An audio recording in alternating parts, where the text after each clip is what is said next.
So friends, coming on to the question number 1, which one of the following is the true statement corresponding cephalocaudal principle of child's development? निम्नलिखित में से कौन सा कथन बच्चे के विकास के सेफेलोकॉडल सिद्धांत के अनुरूप सही कथन है? Option number A, the development begins from head and moves towards legs, यानी tail region. The development begins from legs region and moves towards the head region.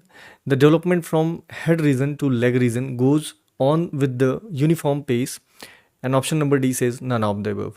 विकास सिर से शुरू होता है और पैरों यानी पूंछ क्षेत्र की ओर बढ़ता है.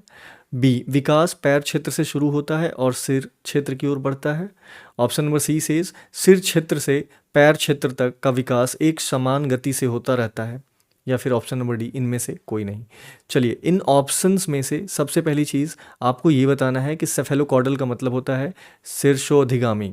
अब ये शीर्ष अधिगामी का मतलब हो गया, शीर्ष मतलब हो गया हमारा सिर, शीर्ष मतलब हो गया सिर, और गामी का मतलब हो गया यानी सिर से पैर की ओर जाने वाला, सिर से पैर की ओर जाने वाला. ये क्या कहलाता है? यही हमारा सेफेलोकॉडल सिद्धांत कहलाता है, जो कि प्रिंसिपल ऑफ डेवलपमेंट है. क्या है? प्रिंसिपल ऑफ डेवलपमेंट यानी विकास का सिद्धांत सिर से पैर की ओर. ठीक है, ये चीज़ आपको समझ में आती है. अभी मैं आपको बता दूं कि हमने लगभग अपने बीएड या बीटीसी के कोर्सेज़ में बहुत सारा प्रिंसिपल सीखा था. किसके बारे में? विकास के बारे में. विकास के बहुत सारे सिद्धांत हमने सीखे थे, जैसे प्रिंसिपल ऑफ यूनिटी, ठीक है, फिर कॉन्टीन्यूटी. अब इसके अलावा बहुत सारे सिद्धांत, जैसे जनरल टू स्पेसिफिक. तो इसमें हमने सारी के सारे जो है ना लगभग 12-15 जो है वो रूल याद किए हुए थे, जो कि विकास से संबंधित है, विकास के सिद्धांत हैं. ठीक है, तो उन सभी विकास के सिद्धांतों को आपके दिमाग में पूरी तरह से बैठा लेना है, क्योंकि उन पे पक्का है कि 1 या 2 क्वेश्चन तो बनता ही बनता है. ठीक है, अब देखो, एक तो सेफेलोकॉडल की बात हो रही है इस क्वेश्चन में, और एक होता है प्रॉक्सिमोडिस्टल. क्या? प्रॉक्सिमोडिस्टल. अब ये प्रॉक्सिमोडिस्टल और जो सेफेलोकॉडल है बहुत ज़्यादा इंपॉर्टेंट है, लगभग सीटेट में बार बार पूछे जाते हैं. एक तो मैंने अभी इस क्वेश्चन के थ्रू बता दिया, सेफेलोकॉडल. चलिए, इसको मैं और डीपली आपको समझाने की कोशिश करता हूँ. चलिए, सेफेलोकॉडल डेवलपमेंट को हम लोग प्रॉपर स्कीमेटिक डायग्राम के थ्रू समझते हैं. ठीक है, देखिए, ये एक बच्चा है ना, ये एक बच्चा है, और इसका जो सर है यहाँ से विकास की जो डोर है वो चलते हुए उसके पैरों तक जाती है. यानी कि आप कह सकते हैं कि सबसे पहले सिर विकसित होता है, तत्पश्चात पैर.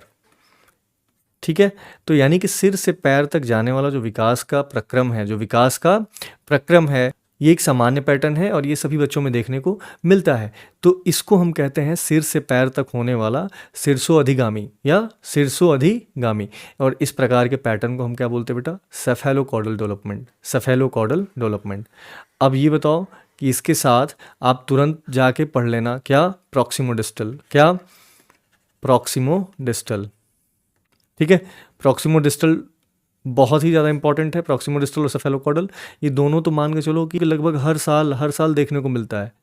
तो लगभग आप मान के चलो कि 1 नंबर तो आप तैयार करके रखो. ठीक है, 1 या 2 नंबर हो सकते हैं. ठीक है, चलिए आइए देखते हैं. सेफेलोकॉडल सिद्धांत शैशवावस्था से लेकर बचपन और यहाँ तक कि प्रारंभिक बचपन तक शारीरिक और मोटर संबंधी, ध्यान दीजिएगा, शारीरिक और मोटर संबंधी यानी फिजिकल